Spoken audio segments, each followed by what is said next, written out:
Now, if we were in school to facilitate that, we would take a look at the virtual learning commons. So I would have shown you the virtual learning commons and stressed its importance to you. Not its importance, but the importance for next year.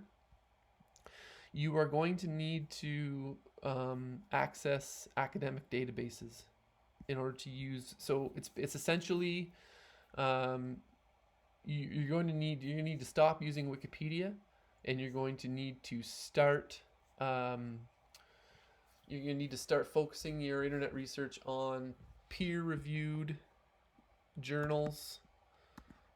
Peer-reviewed journals and um, more scholarly journals, more robust references, as opposed to I typed George Orwell into Google and went to the first hit. Okay.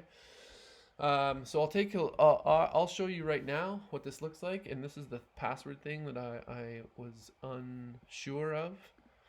So this is the VLC, and this is our school board's virtual learning commons. So it's probably something you may have never used before, but it's actually a fairly good resource.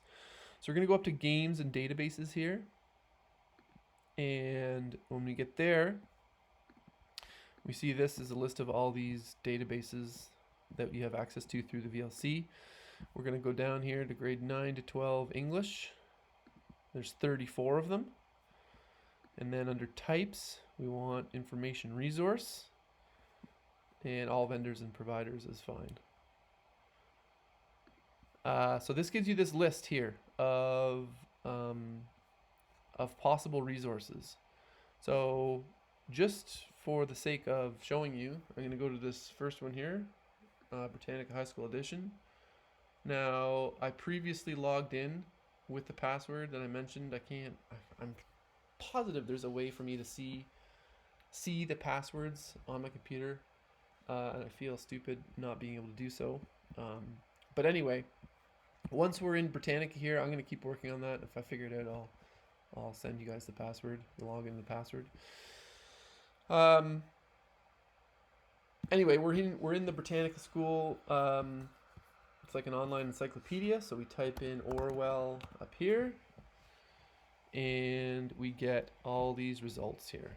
So all of these results you can trust as being peer-reviewed and published and fact-checked and all of that. And these would be trusted academic sources for information.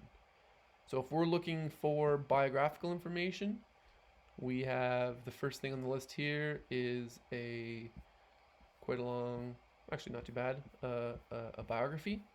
So, reading that would be a great place to start an author's intent paper. Okay? Anyway, back over here. Again, I will keep looking into that and let you know what I find. Okay, so as doing an author intent, I mentioned you would review some biographies, and then you would ask yourself these 4 questions. What similarities can be drawn between his life and the novel? If you want to be super specific, his life and the life of the characters in the novel. How much of George Orwell is in Winston Smith is basically your question there. What were his influences? Are those influences reflected in the novel? How? So, politically, what was he influenced by? He certainly seems to have been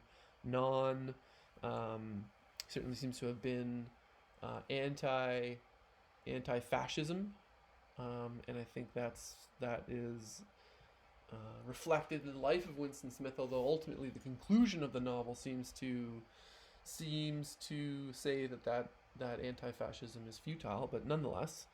So you're looking for his influences. You can also look at, in the third point there, how is this novel similar to other writings of his? So the other famous one is Animal Farm. Some of you maybe read that in grade 9. And if you did, you'd know that it's another sort of parable.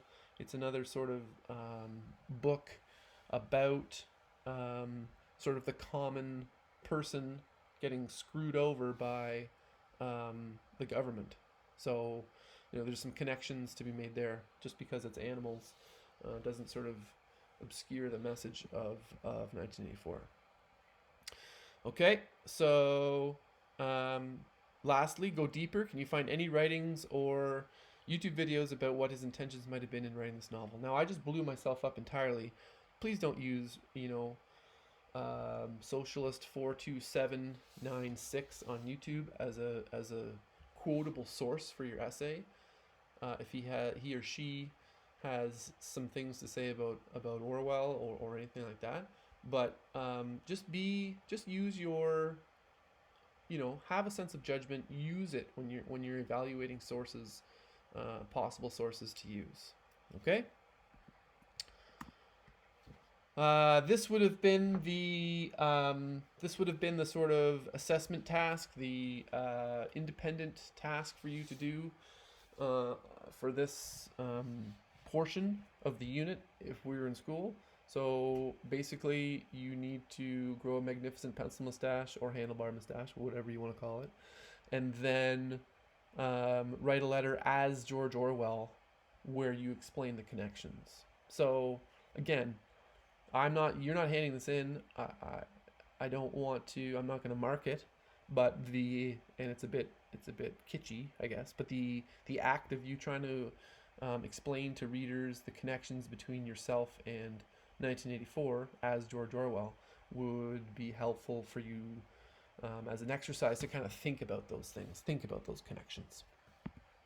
Okay, that's it for psychological criticism. Tune in on Tuesday or Wednesday when we will take a look at sociological criticism. Have a great long weekend, and I hope everyone is well, and I will talk to you later.